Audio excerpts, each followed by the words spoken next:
Greetings. Welcome to Streamline Health Solutions' first quarter fiscal 2023 earnings conference call. At this time, all participants are in listen-only mode. A question-and-answer session will follow the formal presentation. If anyone today should require operator assistance during the conference, please press star zero from your telephone keypad. Please note that this conference is being recorded. At this time, I'll turn the conference over to Jacob Goldberger. Jacob, you may now begin. Thank you for joining us for the corporate update and financial results review of Streamline Health Solutions for the first quarter of fiscal 2023, which ended April 30th, 2023. As the conference call operator indicated, my name is Jacob Goldberger.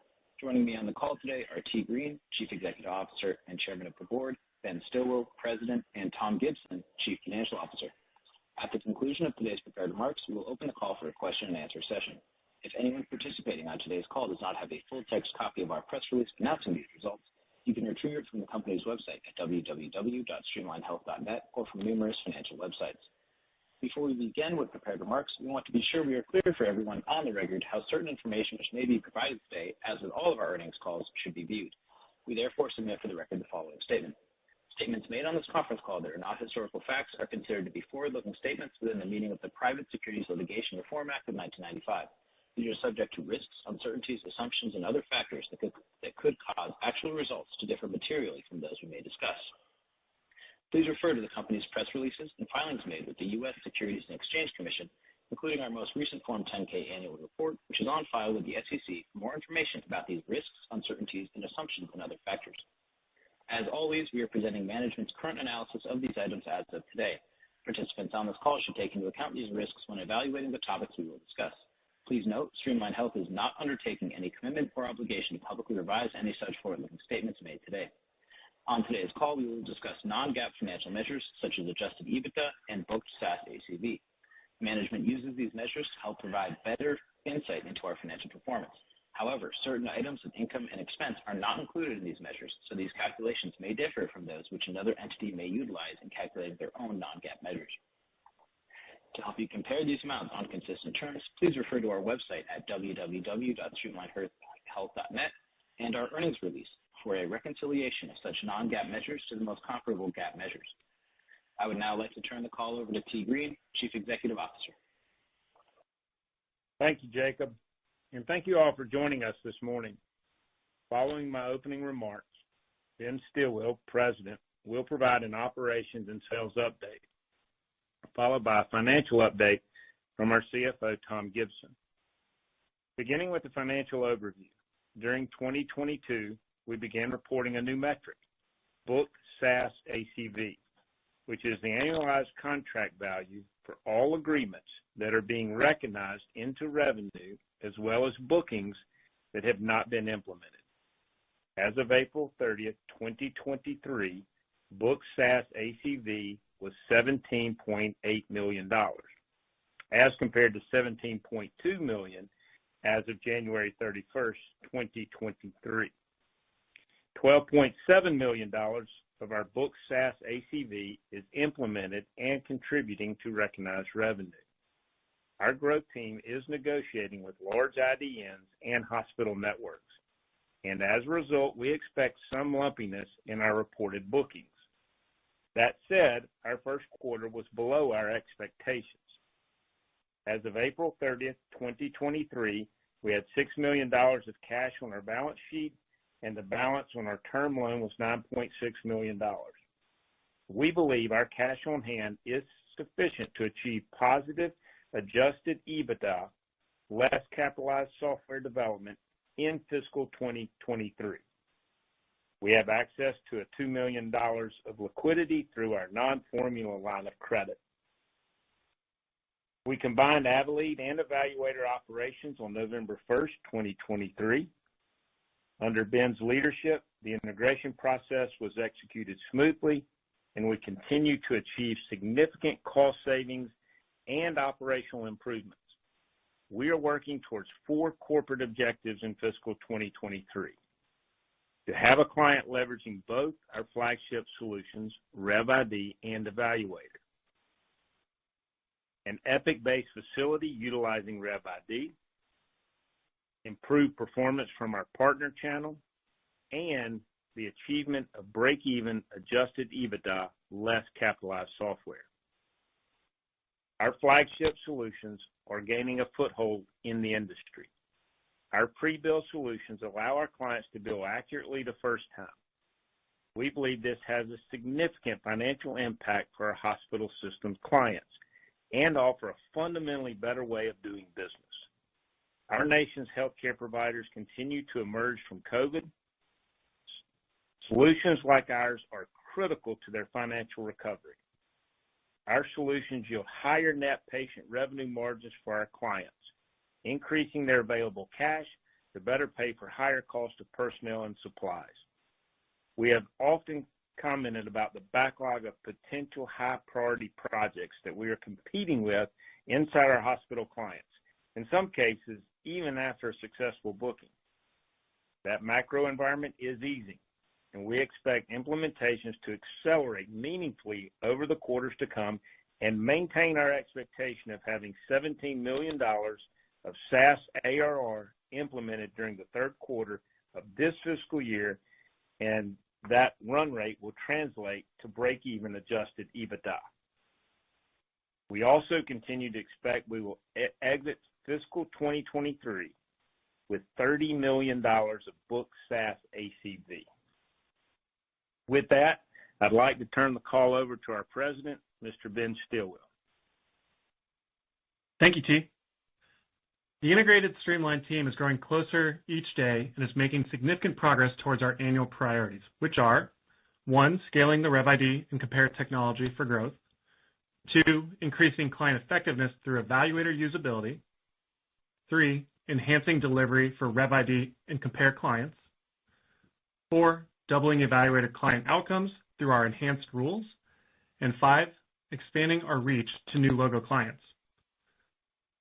Our innovation team has been hard at work retooling the architecture of our RevID and Compare solutions. Currently, we expect that work will be completed during the third quarter of this year.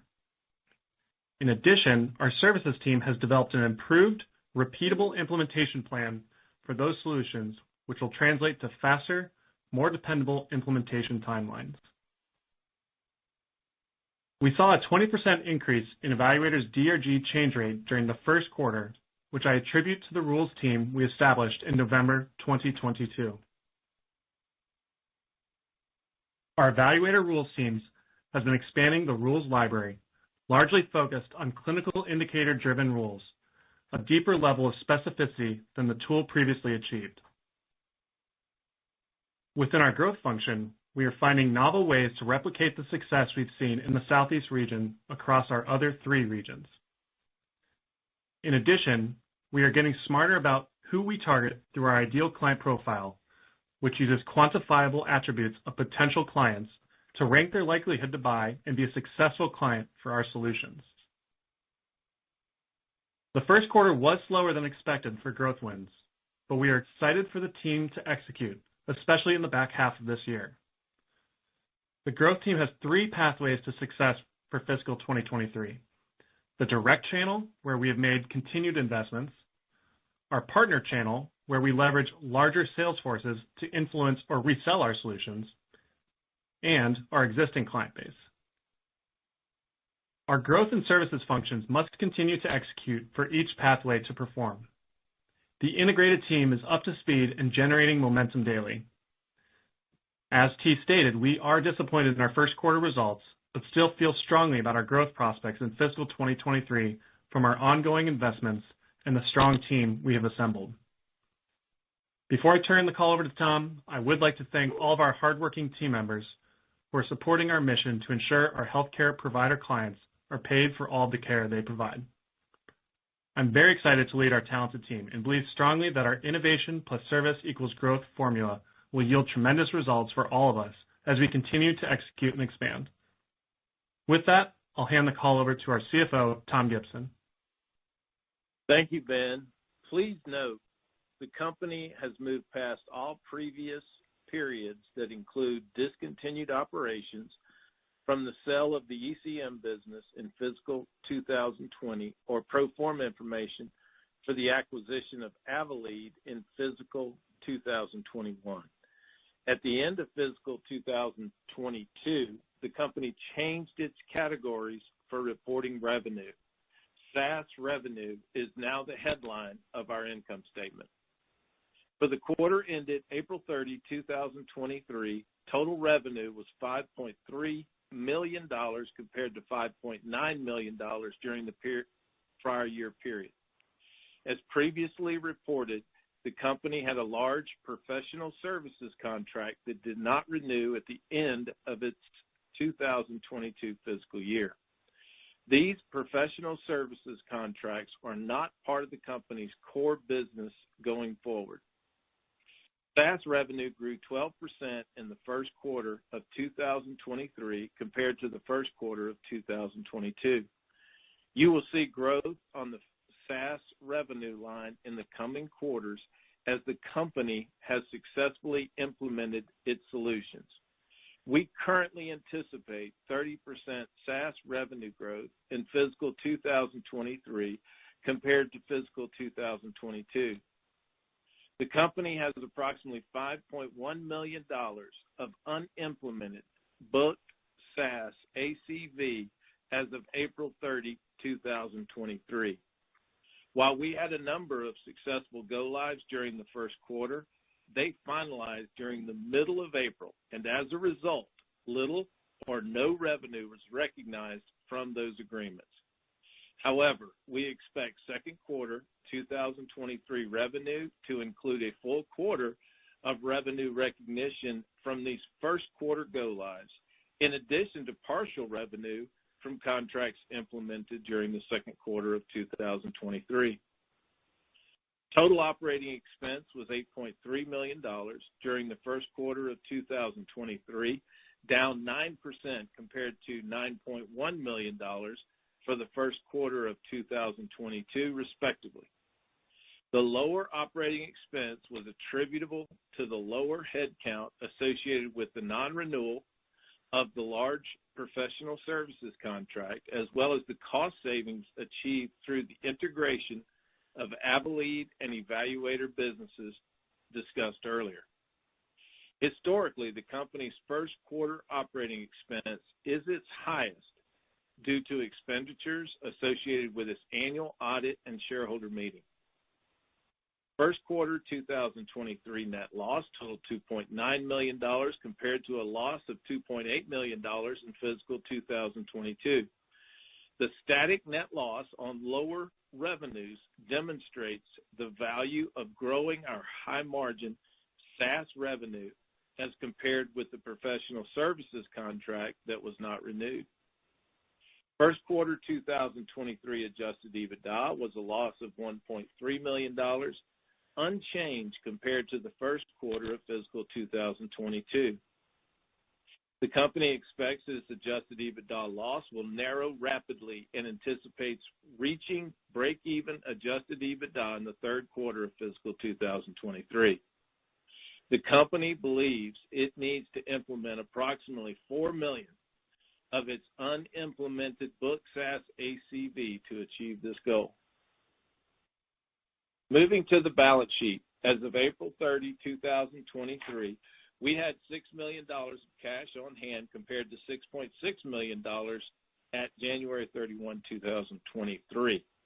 Under the Avelead acquisition agreement, the company is contracted to provide an additional consideration on each of the first two 12-monthly anniversaries of the closing date. The first of these payments was paid in the fourth quarter of fiscal 2022 using approximately $2 million of cash and $3 million of restricted common stock. The second payment will also be paid in cash and stock and is valued on the balance sheet at approximately $3.4 million. Of this amount, it is estimated that we will pay approximately $1.4 million in cash. The liability is referred to as acquisition earnout liability on the company's balance sheet. Subsequent to the closing of the Avelead acquisition in 2021, we entered into a 5-year, $10 million term loan with Bridge Bank. There was no repayment of the term loan required in the first year following the close. $500,000 or $41,667 monthly are required in the second 12-month period following the close. The balance of our term loan as of April 30, 2023 was $9.6 million. We also have access to a $2 million line of credit, which we can draw if necessary. We believe that our cash on hand is sufficient to achieve positive adjusted EBITDA less capitalized software development, but are pleased to have access to additional liquidity if necessary. As T mentioned, we have introduced a new metric that we call Book SaaS ACV, where ACV stands for Annual Contract Value. We believe that Book SaaS ACV is a proxy for our annual recognized revenue, as if all executed contracts are live and recognizing revenue. Please note that the recognition of revenue from our signed contracts is subject to the timing of implementations. Implementations may sometimes be delayed by clients due to competing projects or be timed after a larger implementation of another system. Our Book SaaS ACV as of April 30, 2023 totals $17.6 million, and $5.1 million of that Book SaaS ACV was not implemented. On its current cost structure, we believe our overall business will achieve break-even at a SaaS revenue run rate of $17 million. We achieved this level of bookings in Q4 of 2022 and expect to have the majority of this revenue fully implemented during the third quarter of 2023. The company is realizing incremental SaaS gross margins above 80%. I am proud of the progress this company continues to make and want to commend all of our staff. That concludes my review. I will now turn the call back to T. Green for his closing remarks. T? Thank you, Tom. We continue to enable healthcare providers to proactively address revenue leakage and improve financial performance, and have taken major steps forward to drive recurring revenue streams that better position our company for growth and to deliver significant shareholder value over the long term. The alignment has enabled us near-term visibility to cash flow without losing momentum in growth or innovation. We believe that given the macroeconomic conditions facing all companies today, our ability to be self-sustaining and generate cash from operations is a significant next step in our life cycle. I am proud of our team for making the necessary changes and executing on this milestone for our business. Before we begin our Q&A session, I'd like to thank the entire Streamline team once again for all their hard work and dedication. Their contributions are essential for us to support our healthcare providing clients and ensure they have the necessary tools to free up time and resources to provide quality care for the communities they serve. Thank you all for your support of Streamline Health and our vision. Now I'd like to open the call up to your questions. Operator? Thank you. We'll now be conducting a question and answer session. If you'd like to ask a question today, please press star one from your telephone keypad, and a confirmation tone will indicate your line is in the question queue. You may press star two if you'd like to remove your question from the queue. For participants using speaker equipment, it may be necessary to pick up your handset before pressing the star keys. One moment please while we poll for questions. Thank you. Thank you. And our first question comes from the line of Matt Hewitt with Craig-Hallum. Please proceed with your questions. Good morning, and thank you for taking the questions. Maybe first up, if we could talk a little bit about the macro environment. It sounds like you're seeing some improvement. Hospitals are making decisions a little bit faster. You're allowed to get in, get the implementations done a little bit faster. But what are you hearing and seeing from customers today, and is that what is giving you confidence that you can hit your targets for the year? Yeah, Matt, T here. Thanks for the question. Clearly we were disappointed in the bookings in the quarter, but as you know, anybody that's been around healthcare IT selling the large health systems, that's always lumpy, and that's that's going to be normal and as continue to move forward. But what we have seen is, yes, there are decisions being made, which is exciting because that's when we know that contracts are being negotiated. So that's why we're confident in this back half. And I guess another thing that we're really pleased with, in some areas of the country, the legal departments aren't as backed up as they were. So that's a plus. In some areas of the country, the IT staff are not as backed up. And so we're able to move forward with things we've already booked. We're actually able to get them installed. So, are we seeing improvement? Yes. Is it improving fast enough? We would like it to go faster because we have capacity, but, these health systems, some areas of the country are just doing a lot better than others. Understood. That's helpful. Thank you. And then maybe a little bit different question. So you're working on the integration of Avelead's RevID and the eValuator platform. What other types of innovation are you working on for the software to stay ahead of the market? Yeah, great question. Obviously, we've done a lot of work over the years on eValuator, and that platform is incredibly solid, enterprise, class, and then the RevID product, obviously, it's approaching that status as well. And then I think over the next couple of quarters, you'll be able to hear from us and see from us what we're doing on the AI front and what that's going to mean to the revenue cycle platforms is going to be amazing. That's great. All right, thank you. Thank you. Our next question is from the line of Brooks O'Neil with Lake Street Capital. Please proceed with your questions. Good morning, everyone. T, I just heard you say the magic words that seem to resonate with all investors right now, AI. Obviously, see some indications that people, I heard Dr. Gottlieb talk about, concerns about AI in healthcare, but it seems to me that the kind of rev cycle work you guys do is a totally natural application for AI in an area where it can really help these health systems with staffing, with technology, solutions and whatnot. Can you just give us a little color on some of the things you might be thinking about working on for the future? Yeah, I mean, if you just think about the revenue cycle, especially in the pre-bill where we're the front runners, we believe, when you're dealing with the hundreds and hundreds of thousands of different scenarios, if you can train your AI platforms correctly, those are going to enhance what your teams can do, and it's going to enhance what our clients can do.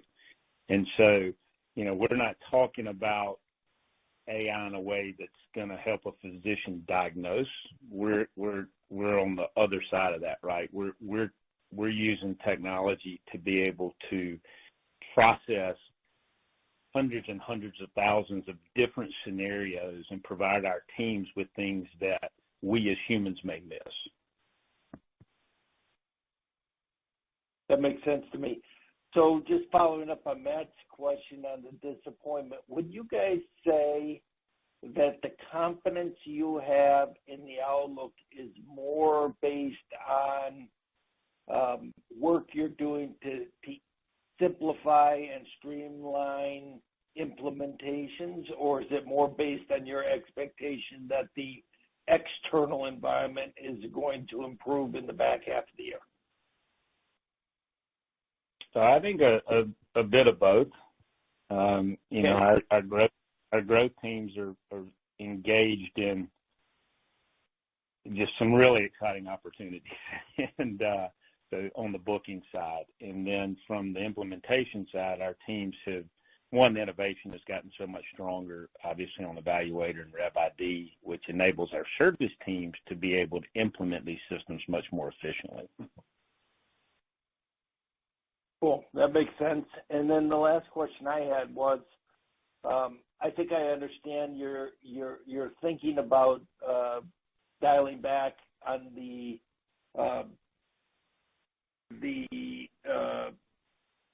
service part of the business to favor the SaaS side of the business. But can you just confirm that the non-renewal of the contract you called out in the press release is consistent with your planning, your expectations, and not a move that maybe the client made to your dismay? Yeah, Tom, go ahead. Thank you, T. I had to get off of mute. So we had put no investment in the professional services side of our business, and so we knew that contract would come to an end, and we have not been pursuing new contracts. So I think the answer to your question, Brooks, and thank you for the question, is that that was part of our plan. Cool. Got it. Thank you very much. I'm looking forward to the second half of the year.